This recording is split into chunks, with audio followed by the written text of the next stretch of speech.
Thomas the Tank Engine wouldn't stop being a nuisance. Night after night, he kept the other engines awake. "I'm tired of pushing coaches. I want to see the world." The other engines didn't take much notice, for Thomas was a little engine with a long tongue.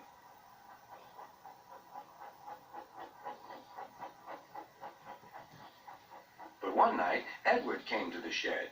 He was a kind little engine and felt sorry for Thomas. "I've got some freight cars to take home tomorrow. If you take them instead of me, I'll push coaches in the yard." "Thank you," said Thomas. "That will be nice." Next morning, Edward and Thomas asked their drivers, and when they said yes, Thomas ran off happily to find freight cars.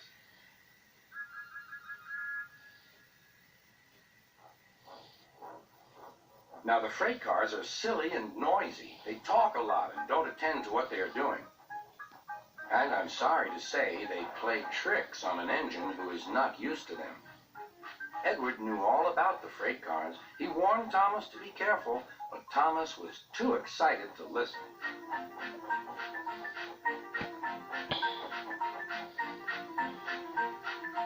The shunter fastened the coupling, and when the signal dropped, Thomas was ready.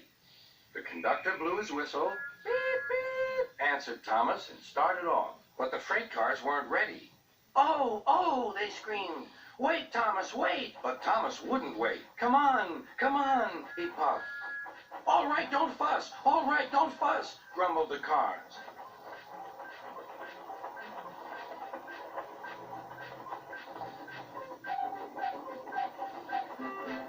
Thomas began going faster and faster. "Whoosh!" he whistled as he rushed through Henry's tunnel.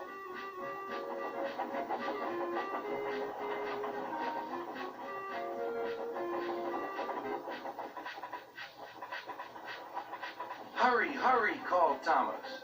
He was feeling very proud of himself. But the cars grew crosser and crosser. At last, Thomas slowed down as he came to Gordon's Hill.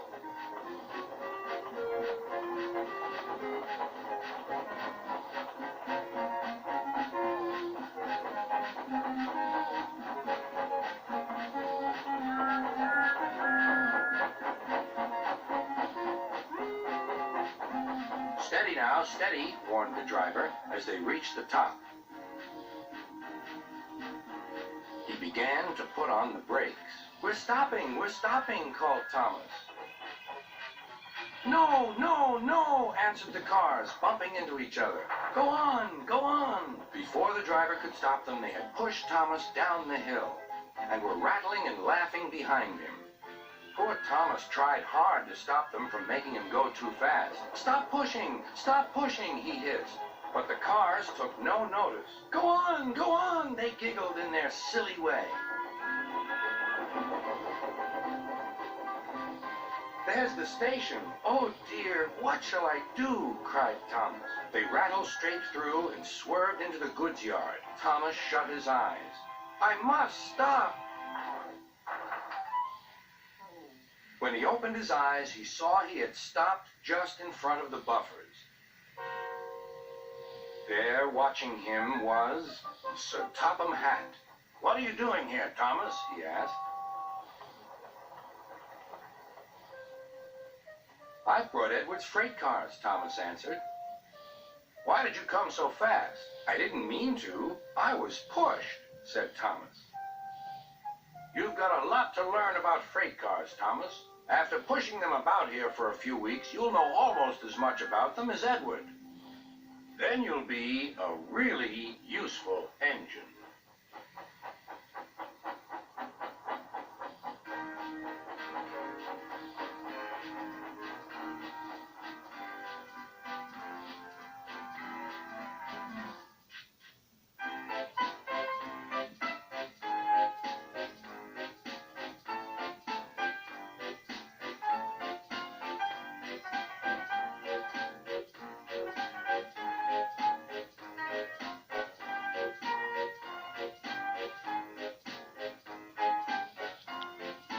Thomas, Percy.